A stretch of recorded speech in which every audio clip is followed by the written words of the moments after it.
C'est du bon temps. Du bon temps. Bon, bonjour tout le monde. Commençons la prière. Moi, j'ai l'impression... OK, si tu passes mon micro, il est correct. OK, c'est bon. Merci Seigneur pour ta présence. Merci pour le bon temps qu'on a ensemble. Merci parce que tu fais de nous une famille. Et Seigneur Dieu, je te demande de me donner tes paroles, Seigneur Dieu. Donne-moi ta parole qui puisse trouver de la bonne terre, produire du fruit, susciter de la foi dans ceux qui entendent. Dans le nom de Jésus, puisses-tu répondre à des questions, transformer notre manière de penser dans le nom de Jésus. Amen. Amen. Alors, on va tourner dans 1 Corinthiens. Ceux qui ont leur Bible, là, si vous êtes dans 1 Corinthiens 12 et 14 ce matin, vous n'allez pas avoir à tourner beaucoup. Ça va se passer beaucoup dans 1 Corinthiens 12 et 14, surtout dans le chapitre 14. Mais là, ce matin, notre texte principal, c'est dans le chapitre 12. On va commencer au verset 7. Or, à chacun, la manifestation de l'Esprit est donnée pour l'utilité commune. En effet, à l'un est donnée par l'Esprit une parole de sagesse, à un autre une parole de connaissance, selon le même Esprit, à un autre la foi, par le même Esprit, à un autre des dons de guérison, par le même Esprit, à un autre le don d'opérer des miracles, à un autre la prophétie, à un autre le discernement des esprits, à un autre diverses sortes de langues, à un autre l'interprétation des langues. Un seul et même Esprit opère toutes ces choses, les distribuant à chacun en particulier comme il veut. La dernière fois que j'ai enseigné sur les dons de l'Esprit, je vous ai parlé des dons de puissance. Y en a-tu qui se souviennent c'est quoi les dons de puissance dans le texte qu'on vient juste de lire? Dons des miracles, dons des guérisons, dons de la foi.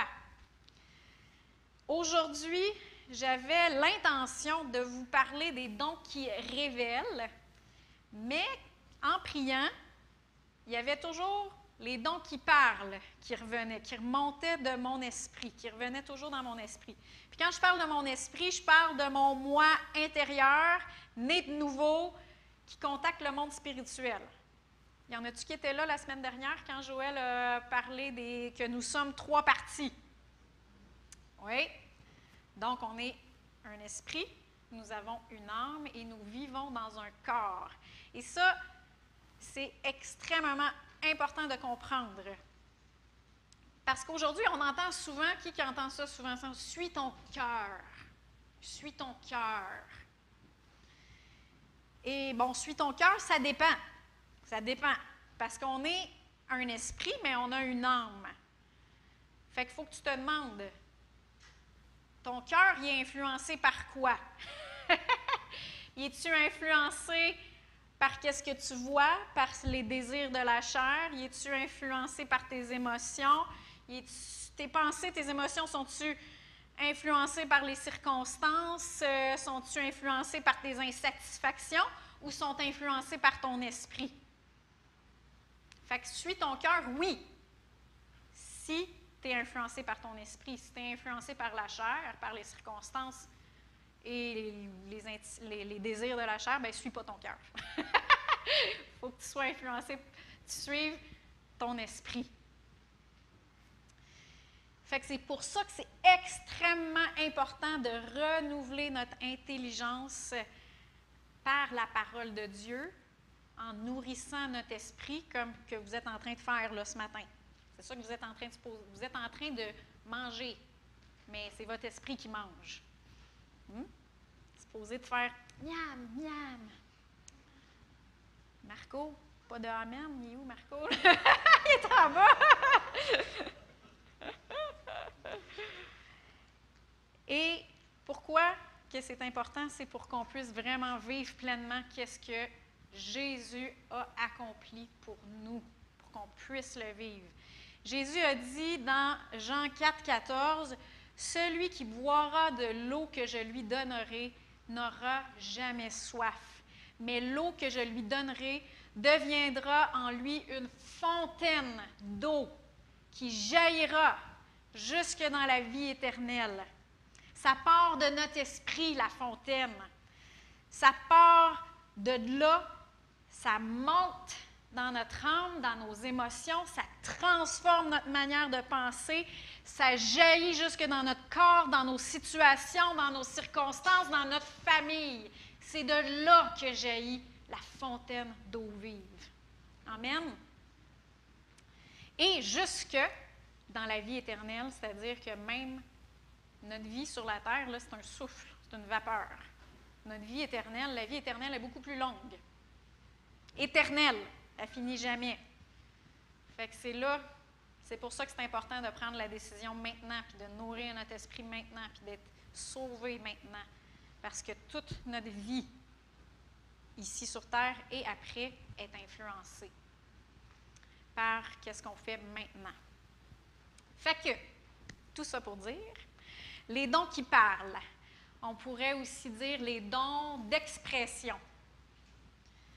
Exprimer, c'est les dons qui expriment quelque chose. Dans ça, il y a la diversité des langues, si on prend la Louis II comme traduction. Dans la Louis II révisée, ça dit diverses sortes de langues. Il y a ça. Il y a l'interprétation des langues et la prophétie. C'est les trois dons qui sont les dons d'expression ou les dons qui parlent. Diverses sortes de langues, interprétation des langues et la prophétie. Je vais commencer à parler de la prophétie en premier parce qu'il y a une mauvaise compréhension de c'est quoi la prophétie en général chez les chrétiens.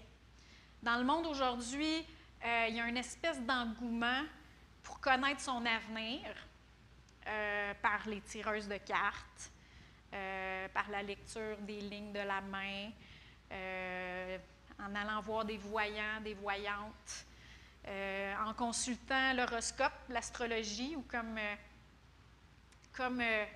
un médecin avec qui je travaillais, il appelait ça en blague la science des astres.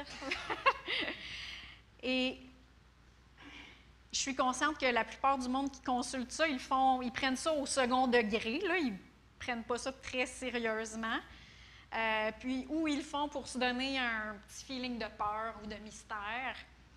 Mais, puis il y a aussi plusieurs tireurs de cartes, astrologues. Oui. Pas que je mélange avec astronome, c'est pas du tout la même chose. Puis il y a des voyants qui se donnent un rôle, que ce n'est pas vraiment des vrais voyants ou quoi que ce soit. Mais il faut faire attention parce que si ce n'est pas l'Esprit de Dieu qui influence ces gens-là, puis on le sait que ce n'est pas l'Esprit de Dieu parce que Dieu avertit très fortement dans la Bible de ne pas avoir peur à ces choses-là. Ça veut dire, si ce n'est pas l'Esprit de Dieu qui influence ces personnes-là, c'est quels esprits qui les influencent? Pourquoi est-ce qu'on irait consulter des mauvais esprits? Alors, Dieu, il nous dit de ne pas avoir peur à ces choses-là pour notre protection.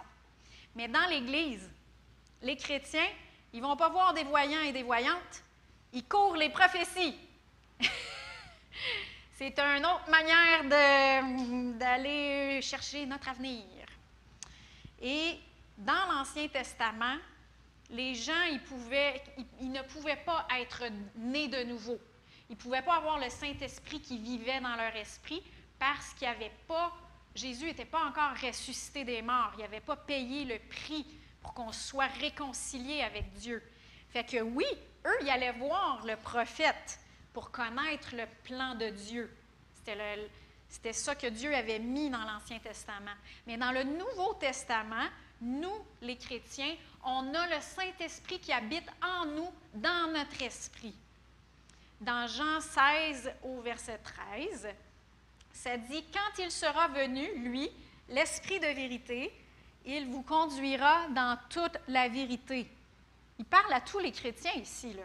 Il parle à tous les disciples de Jésus. « Il vous conduira dans toute la vérité, car ses paroles ne viendront pas de lui-même, au Saint-Esprit, mais il parlera de tout ce qu'il aura entendu et il vous annoncera les choses à venir. » C'est disponible à tout le monde dans notre esprit.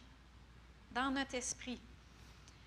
Fait Fait que nous, les chrétiens, on ne devrait pas regarder à l'extérieur pour comprendre la volonté de Dieu. On ne devrait pas regarder « Ah, ben ça, c'est un signe. » Regarder à des signes, chercher des signes ou chercher des toisons comme Gédéon dans l'Ancien Testament. Il mettait des toisons pour voir si c'était vraiment ça que Dieu voulait. Non! Le monde extérieur, il peut être influencé par le diable. Et on a une manière beaucoup plus sécuritaire. Le Saint-Esprit entre dans nous, dans notre esprit. C'est là que le Saint-Esprit demeure et qui communique avec nous. Et c'est la manière la plus sécuritaire de suivre les plans merveilleux que Dieu a pour nous. Amen? Par exemple, les gens vont dire « Ouais, mais là, il y a une porte qui s'est ouverte, là, puis j'aurai un meilleur job, un meilleur salaire. » Fait que c'est sûr que c'est Dieu. C'est un signe. OK? Qu'est-ce que tu sens dedans? Est-ce que c'est une lumière verte? Ça se peut que ça soit Dieu. Mais est-ce que c'est une lumière verte que tu as dans ton esprit ou ça fait comme... Ça fait pas de paix, rien. Bien, vas-y pas. C'est pas par l'extérieur. C'est pas par le 10 piastres de plus de l'heure qu'il faut être dirigé. C'est par le témoin intérieur, le Saint-Esprit en dedans de nous. Amen? Nous avons un super de bon livre. J'ai oublié de l'apporter, mais le livre s'appelle « Comment être conduit par le Saint-Esprit » de Kenneth Hagin. C'est en arrière dans la librairie. Aujourd'hui, je crois que c'est Alexis qui s'occupe de la librairie.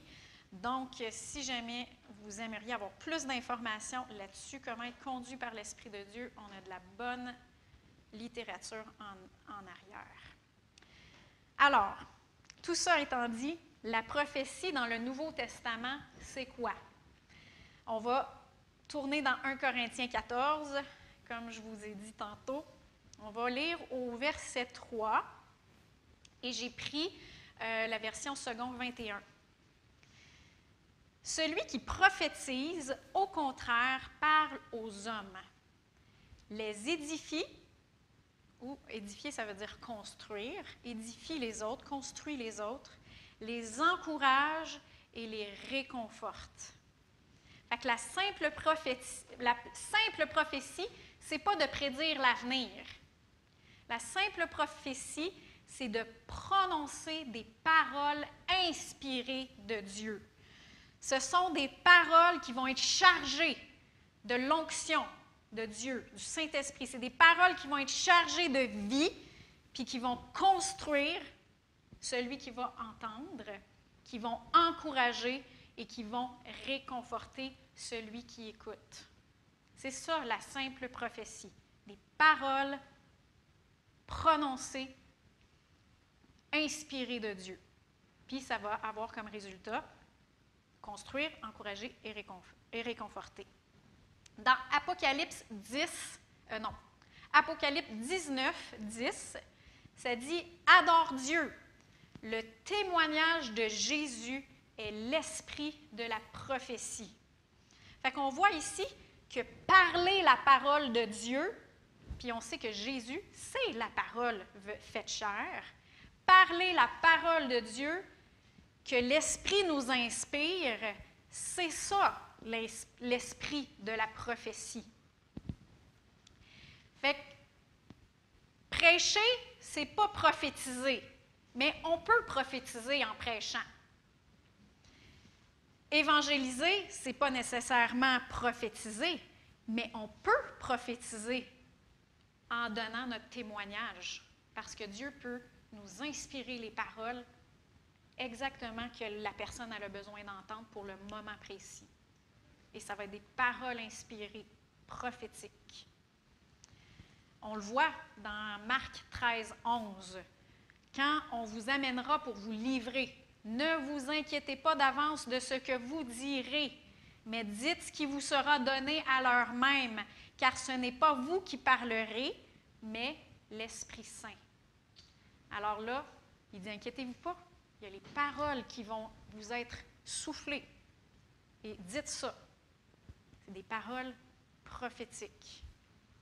Malheureusement, les gens ils ont limité la prophétie à une parole personnelle dans un temps de ministère. Puis il faut que ça l'aille pour introduction. Ainsi parle le Seigneur. C'est pas toujours ça. Si on était plus attentif, probablement que si vous écoutiez la prédication comme il faut, ou si vous écoutiez votre mari ou votre épouse, ou peut-être un frère ou une sœur, peut-être que les paroles qu'il vient juste de dire, c'était pour moi, c'était des paroles prophétiques. C'était une parole inspirée que Dieu m'a parlé pour la situation que je vis maintenant. J'en avais besoin. Ça m'a encouragée, ça m'a édifiée, ça m'a réconfortée, ça m'a consolée. Amen? Amen. C'est des paroles inspirées que le Seigneur a remplies de sa puissance. Est-ce qu'il faut accepter toutes les paroles qui sont dites dans une prédication, dans une réunion, une parole prophétique? Est-ce qu'il faut toutes les accepter? Ou quelqu'un, un de nos frères, il nous dit quelque chose, puis est-ce qu'il faut toutes les accepter, ces paroles-là? Bonne réponse! Dans 1 Thessaloniciens 5, on va commencer au verset 19, ça dit « N'éteignez pas l'esprit, ne méprisez pas les prophéties, mais examinez toutes choses, retenez ce qui est bon. » Alors, il faut examiner toutes choses par deux barèmes. Le premier, la parole de Dieu, ce qui est dit. Est-ce que c'est en accord avec la parole de Dieu? Deuxième, ce qui est dit. Est-ce que notre esprit en dedans, comme on a dit tantôt, rend témoignage à ce qui est dit? Ou ça fait comme ou Des fois, mettons, un nouveau chrétien qui ne connaît pas autant sa parole, il y a quand même le témoin du Saint-Esprit en dedans. Alors, des fois, si ça fait pas sûr, puis qu'il y a une drôle de sensation, puis c'est pas paisible, bien, prenez-la pas. Hein? On ne la prend pas, cette parole-là, à ce moment-là. Des fois, on peut juste, je ne le sais pas, il y a quelque chose, on la met de côté, puis si le Seigneur a besoin de nous la ramener, il va nous la ramener. Amen. Puis pourquoi est-ce que Paul il dit ici « Ne méprisez pas les prophéties ». Pourquoi? C'est à cause de la bêtise humaine et de toutes les erreurs qu'il y a eu dans les prophéties. Moi, j'ai entendu des histoires d'horreur. Des gens qui se sont mariés parce qu'ils avaient reçu la prophétie qu'ils devaient se marier, que ce n'était pas du tout Dieu. Donc, tu ne te maries pas sur une prophétie, s'il vous plaît. J'ai connu personnellement des personnes qui ont été blessées et aussi qui ont été très déçues parce que c'était dans des jeunesses, des jeunes prophétisaient sur d'autres jeunes. Est-ce que des jeunes ne peuvent pas dire des paroles inspirées de Dieu? Oui, mais on ne prend pas ça à la légère. On ne fait pas des prophéties juste pour se pratiquer ou des choses comme ça. On ne prend pas ça à la légère. Il y a des gens qui ont été blessés à cause de ça.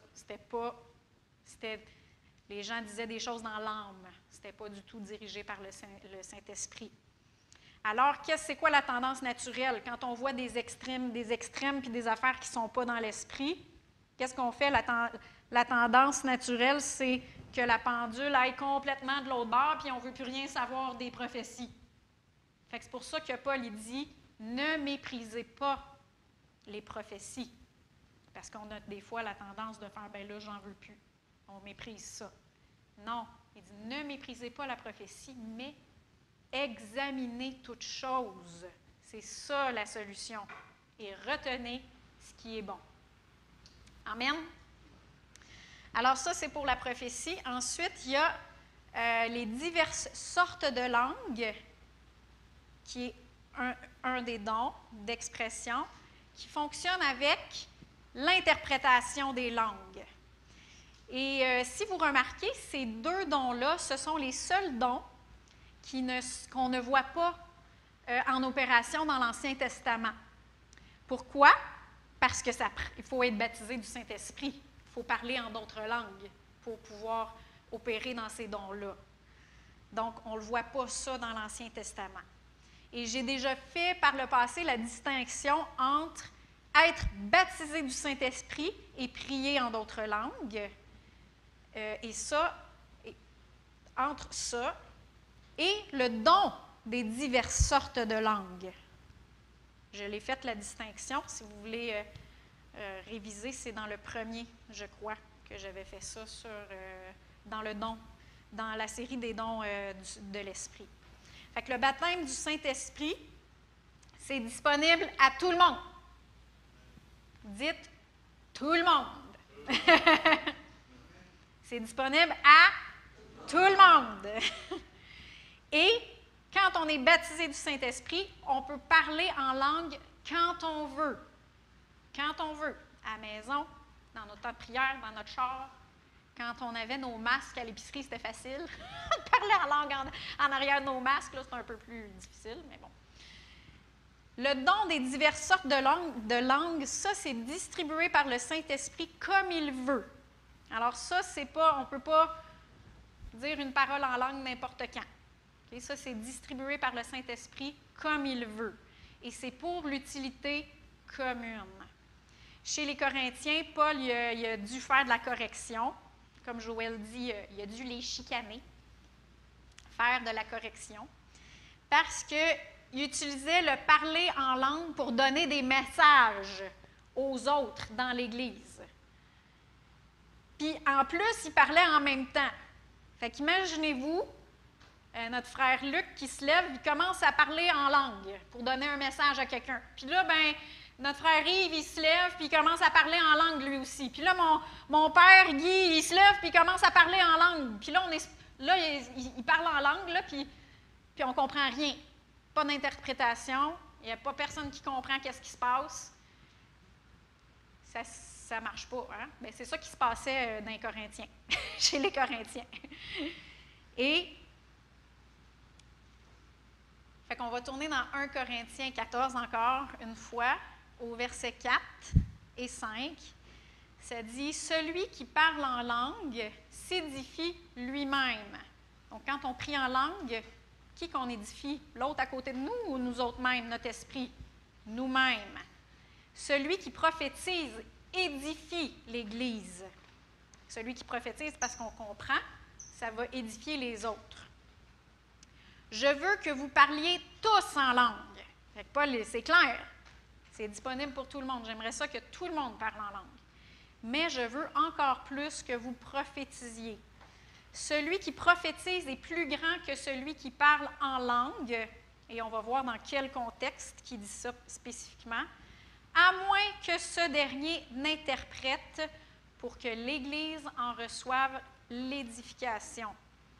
Fait que là, on voit que c'est dans le contexte d'Église qui dit cette phrase-là. Celui qui prophétise est plus grand que celui qui parle en langue dans l'Église, à moins que ce dernier n'interprète pour que l'Église en reçoive l'édification. Donc, on voit quelque chose dans ces deux petits versets-là, là, on voit plusieurs choses. On voit que le don des diverses sortes de langues doit toujours être accompagné par l'interprétation des langues, sauf une exception que je vais vous parler tantôt. Donc, les deux, dans l'Église, quelqu'un se lève, il y a vraiment un message, puis ça sort en langue, il dit en langue, ça doit toujours être accompagné par l'interprétation des langues. Les deux font travail ensemble.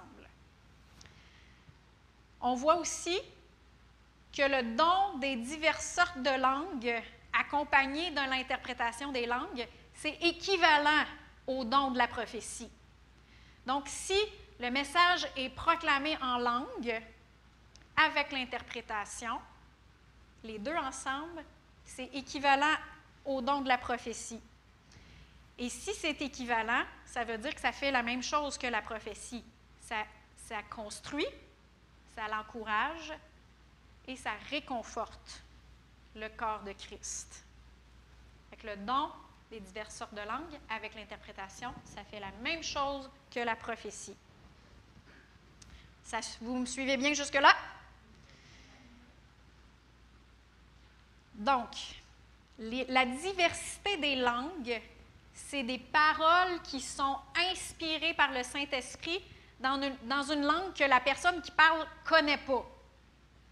OK?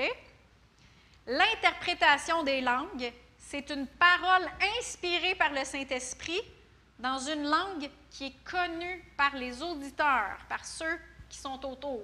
Ils vont comprendre l'interprétation, ils vont comprendre ce que le message dit.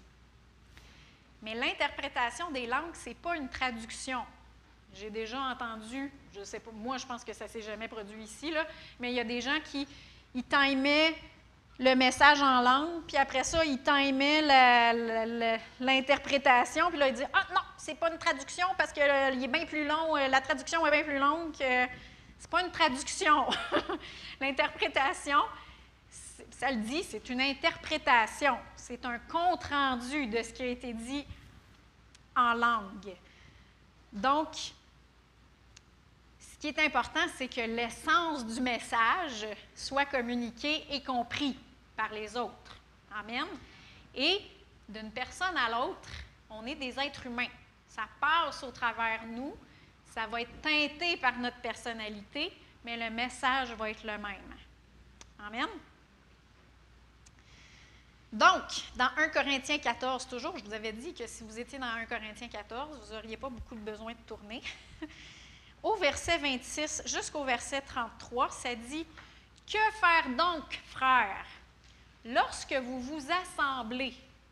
Chacun a-t-il un cantique, une instruction, une révélation, une langue, une interprétation, que tout se fasse pour l'édification. » Hein, le but, quand on est ensemble, c'est que ça se fasse pour l'édification. Si l'un parle en langue, un message en langue, tout au plus 2 ou 3, et encore chacun à son tour. Moi, je trouve ça tellement évident, mais ça a l'air qu'il fallait qu'il fasse la spécification. Il fallait qu'ils disent, bien là, parlez pas tout. Quand vous donnez un message en langue, bien, faites-le chacun à votre tour. Oui. Et qu'il y en ait un aussi qui interprète. Fait qu'on a besoin d'avoir un qui opère dans le don de l'interprétation des langues.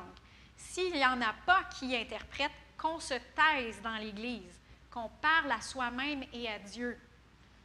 Donc ça veut dire, bien, s'il n'y a pas d'interprète, priez en langue à Dieu, puis à vous-même, édifiez-vous, doucement, sans adresser un message à tout le monde. Amen. Pour les prophètes, que 2 ou 3 parlent et que les autres jugent. Hein, ça revient à dire qu'est-ce qu'on a dit tantôt. On ne méprise pas les prophéties, mais on juge, on exerce, on juge qu'est-ce qui est dit. Est-ce que c'est selon la parole? Est-ce que ça, dans notre esprit, c'est paisible? J'ai perdu mon... OK. Verset 30. Un autre assistant a-t-il une révélation? Que le premier se taise. Car vous pouvez tous prophétiser successivement, chacun votre tour, c'est de la bienséance, afin que tous soient instruits et que tous soient exhortés. Exhorter, ça veut dire encourager.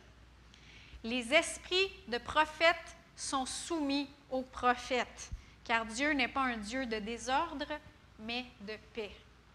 Amen. J'avais lu l'histoire, je pense que c'est dans un livre de Kenneth Hagin. Il y avait une madame, pendant la réunion, puis je pense qu'il était en train de prêcher, là, le prédicateur. Il y a une madame qui se lève, puis elle veut donner une prophétie. Et là, le prédicateur, il dit « Non, madame, il dit pas, gardez ça pour plus tard. » Il dit « Pour l'instant, je ne sens pas que c'est le flot de la réunion. » Il ne sentait pas que c'était ça. Mais elle, mais c'est plus fort que moi, fait qu'elle commence à prophétiser quand même si le prédicateur il avait dit « Garde ça pour plus tard ». Fait qu'elle commence à prophétiser quand même, puis à y aller par là. Fait que là, il y a un des placiers qui arrive, puis commence à l'escorter vers l'extérieur. Elle se met à sacrer après, puis à se débattre, puis à frapper. Alors, le prédicateur, il écrit dans son livre, il dit Je ne sais pas comment est-ce que tu peux être dans l'esprit puis sortir de l'esprit vite de même. L'esprit des prophètes est soumis aux prophètes. Tout peut se faire en ordre. Amen. Amen. Est-ce que ça veut dire que dans un temps de louange ou dans une réunion de prière, on ne peut pas tous prier en langue en même temps, ensemble? Non, ça ne veut pas dire ça. Parce que la Bible dit dans 1 Corinthiens 14, 2, « En effet, celui qui parle en langue ne parle pas aux hommes, mais à Dieu. » Fait que dans un temps de louange ou dans une réunion de prière, à qui est-ce qu'on s'adresse? On s'adresse à Dieu. Donc, c'est correct, tu sais, quand dans un temps de louange, que tout le monde loue en langue, chante en langue, dans un temps de prière, c'est correct qu'on prie tout en langue en même temps. À qui qu'on s'adresse? On s'adresse à Dieu. On n'est pas en train de donner un message en langue à quelqu'un d'autre. On est en train d'adresser notre message à Dieu. On prie en langue. Mais quand il y a quelqu'un qui élève la voix pour prier, c'est juste de la bienséance pour qu'on puisse s'accorder avec elle. On arrête de prier en langue, on écoute ce qu'elle dit, puis ensuite, on commence à prier avec elle en d'autres langues. C'est juste une question de respect, d'amour, d'ordre. Il y en a qui disent qu'on ne devrait pas du tout parler en langue dans une réunion d'assemblée. Puis ils prennent ce verset-là, ils prennent le verset suivant pour appuyer leur position, c'est dans 1 Corinthiens 14, 23. « Si donc l'Église entière se rassemble, puis que tous parlent en langue, et qu'ils surviennent de simples auditeurs ou des non-croyants, ne diront-ils pas que vous êtes fous? » Alors, ils prennent ce verset-là pour dire qu'on ne devrait pas du tout parler en d'autres langues dans une réunion. On devrait juste parler en langue à la maison tout seul. C'est ce qu'ils disent. Mais je crois que pour comprendre ce verset-là, on doit se poser la question, à qui s'adresse celui qui parle en langue? Si c'est un message en langue, puis que tout le monde s'adresse aux autres en langue, pour le bénéfice des gens qui écoutent, tout en même temps, sans interprétation, oui, ceux qui rentrent dans l'Église, qui sont de simples auditeurs, ils vont penser qu'ils sont fous. Par contre, est-ce que vous avez déjà été dans une réunion de louange où ce que tout le monde sont dans l'adoration, puis que tout le monde sont en train de louer Dieu, puis chanter en d'autres langues en même temps? Et là, le service, il lève. On sent là, que ça... qu'il y a une intensification de la présence de Dieu, une intensification de la gloire qui descend. Est-ce que vous avez déjà été dans une réunion de prière où il y a une personne qui prie en français, qui est en train d'adresser sa prière à Dieu, et là, tout le monde, après cette prière-là, vient s'accorder avec cette personne-là qui vient juste d'adresser sa prière à Dieu, puis il prie tout le monde en langue en même temps au Seigneur, en train d'intercéder, puis de prier, de s'accorder avec cette personne-là en d'autres langues. On sent que dans la réunion de prière, il y a quelque chose qui se passe dans l'esprit. Si c'était mal, si le Seigneur ne voudrait pas ça, il n'appuierait pas ça avec sa présence. Amen. Ça veut dire que c'est correct. Ça dépend à qui vous vous adressez. Puis ça dépend si ça se fait dans l'ordre. Donc, si on s'adresse tous ensemble, puis on est dans une réunion de prière en train de louange, en train de louer puis chanter en langue, c'est correct. C'est si tu es en train de donner un message en langue, puis on s'adresse à nos frères et nos sœurs, tout le monde le fait en désordre, sans interprétation, là, ça, c'est pas correct. Est-ce que vous voyez la différence? Amen. J'ai dit plutôt qu'il y avait une exception où ce que la diversité des langues pouvait se produire sans l'interprétation des langues. Il y a une exception, et ça, c'est la diversité des langues comme signe pour les incroyants. On va tourner dans 1 Corinthiens 14, encore une fois, et là, on va aller au verset 21 et 22. Paul, il dit, « Il est écrit dans la loi, c'est par des hommes d'une autre langue et par des lèvres d'étrangers que je parlerai à ce peuple. Et ils ne m'écouteront pas, même ainsi, dit le Seigneur. Par conséquent, les langues sont un signe pour les croyants, non pour les croyants, mais pour les non-croyants. Fait qu'on voit ça ici, le don de la diversité des langues, comme signe pour les non-croyants. On voit un exemple dans Acte 2, puis on va tourner au verset 6. Juste après que les apôtres aient été baptisés du Saint-Esprit, la première effusion du Saint-Esprit. Et là, les apôtres et les disciples, parce qu'il y avait, je pense, 120 personnes dans la chambre haute, ils sont baptisés du Saint-Esprit, ils s'en vont dans les rues. Et là, au verset 6, ça dit « Au bruit qui se produisit, la multitude accourut et fut bouleversée, parce que chacun les entendait parler dans sa propre langue. Ils étaient hors d'eux-mêmes et dans l'admiration, et ils disaient, « Voici ces gens qui parlent, ne sont-ils pas tous galiléens?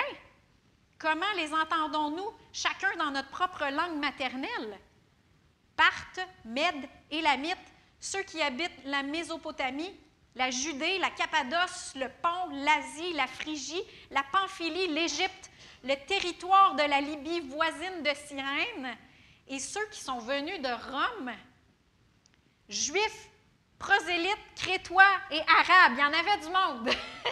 Il y en avait du monde pour la fête de la Pentecôte.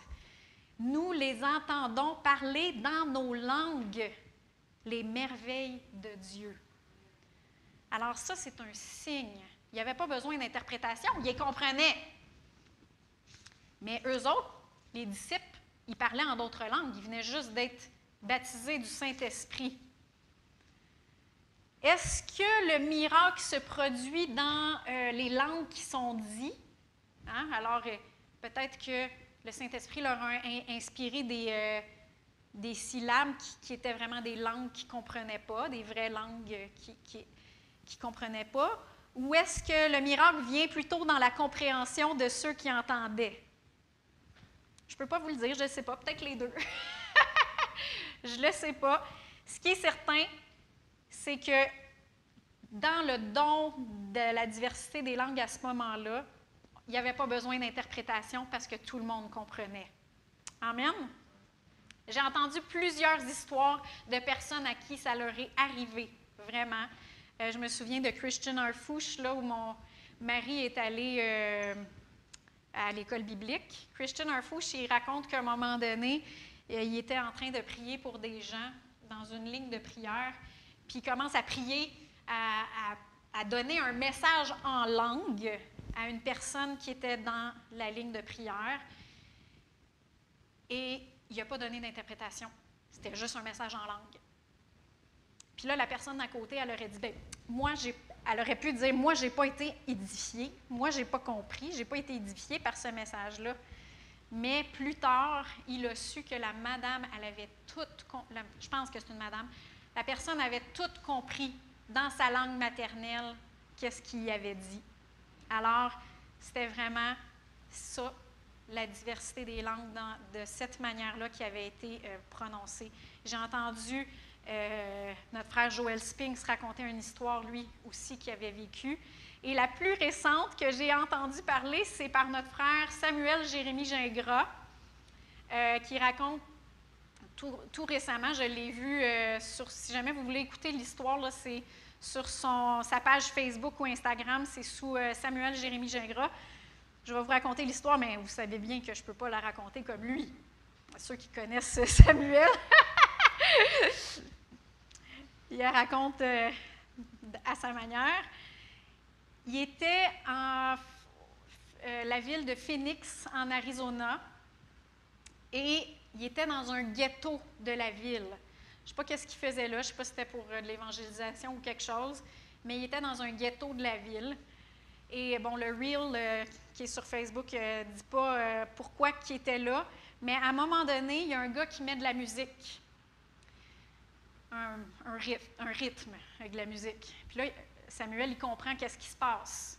Il est en train d'avoir un combat de rap qui va se faire. Dans les années 80, il y avait des combats de breakdance. Mais là, les années plus récentes, ça a l'air que c'est des combats de rap. Alors, il y avait un combat de rap. Et là, il dit au gars, il dit, laissez-moi essayer quelque chose de nouveau, quelque chose de différent.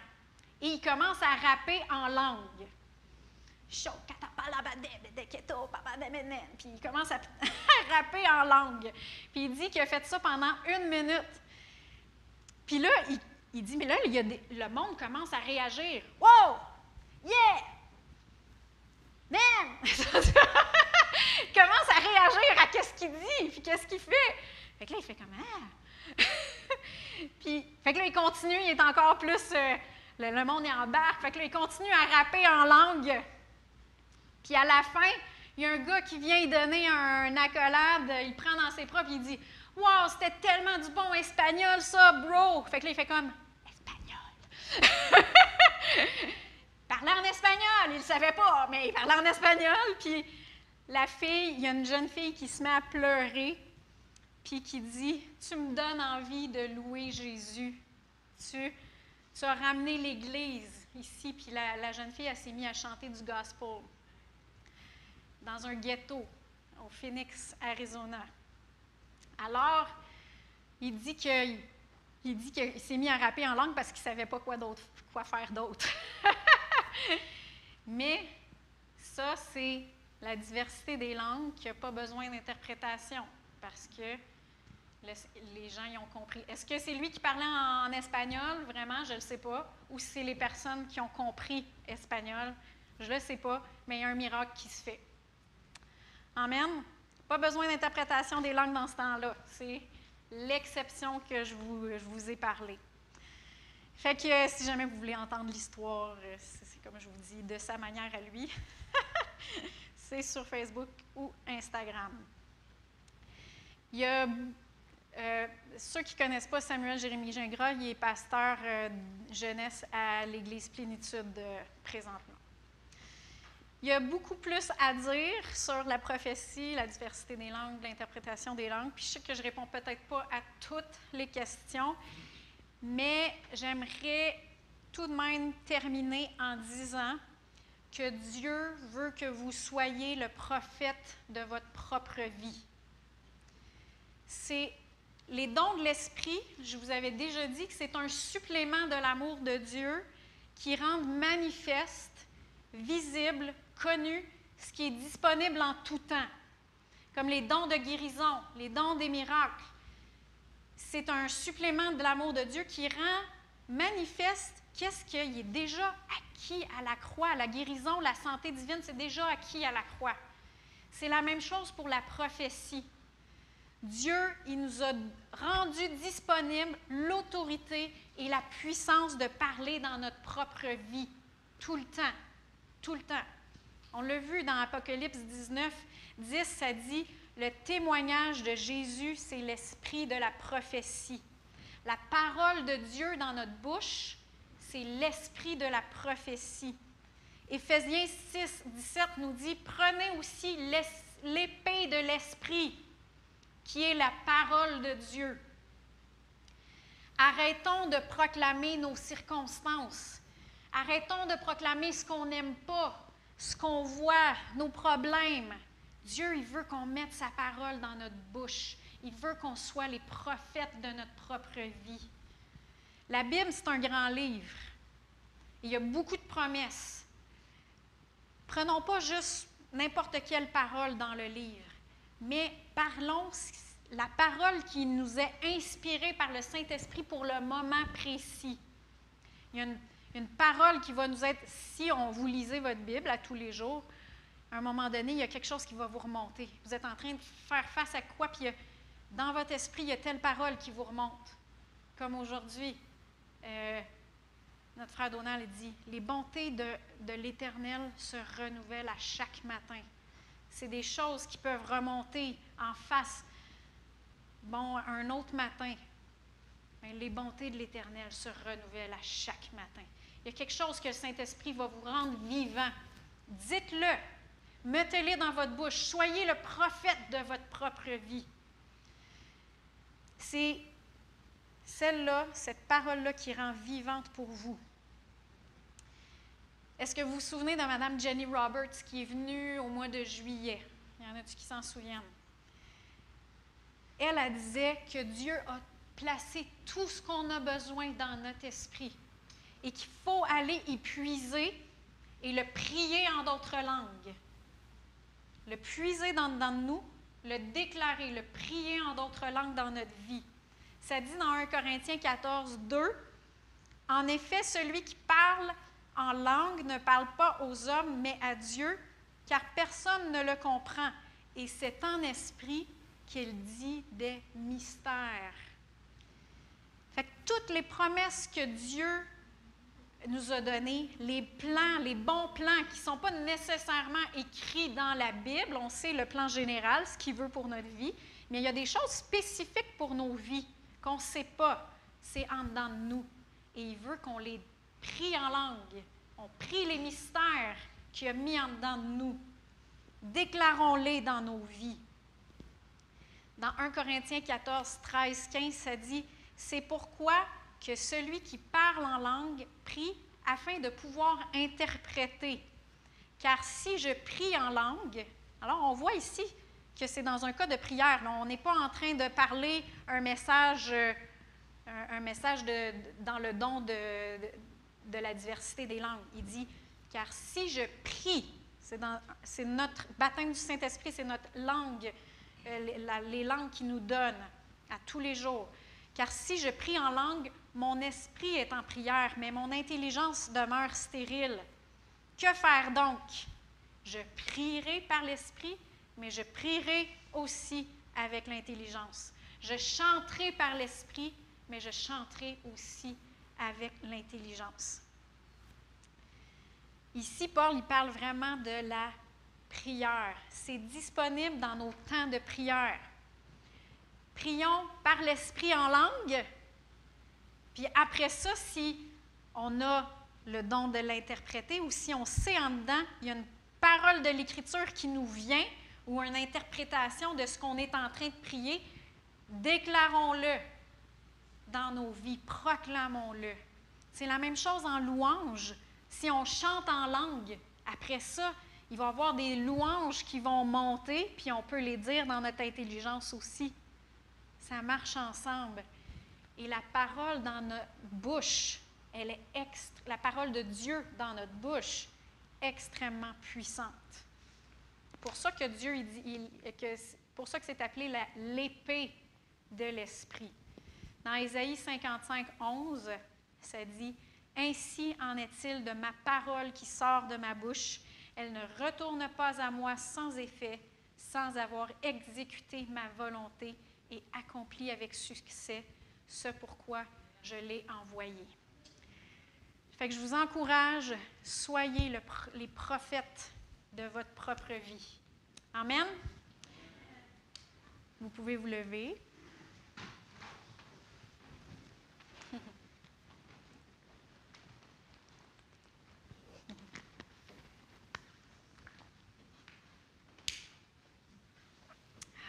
Merci Seigneur.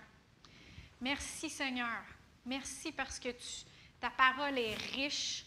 Ta parole est comme une épée à double tranchant. Elle est vivante et efficace. Merci de nous l'avoir donnée. Merci parce qu'elle divise notre esprit et notre âme. Elle nous aide à discerner ce qui vient de toi dans notre esprit et ce qui vient de notre âme, de nos émotions, de notre intelligence. Merci, Seigneur, pour tous ces outils que tu nous as donnés. Merci pour ces dons que tu as placés dans ton Église, dans ton corps. Et Seigneur, je te demande de nous aider à prendre cette parole, à nous inspirer cette parole par ton Saint-Esprit pour que nous puissions la déclarer dans notre vie et qu'on puisse vivre ces richesses, vivre toutes les richesses de ta gloire, tout l'héritage que tu as acquis en nous, pour nous en Jésus-Christ. On te le demande dans le nom de Jésus. Amen. Bon dimanche.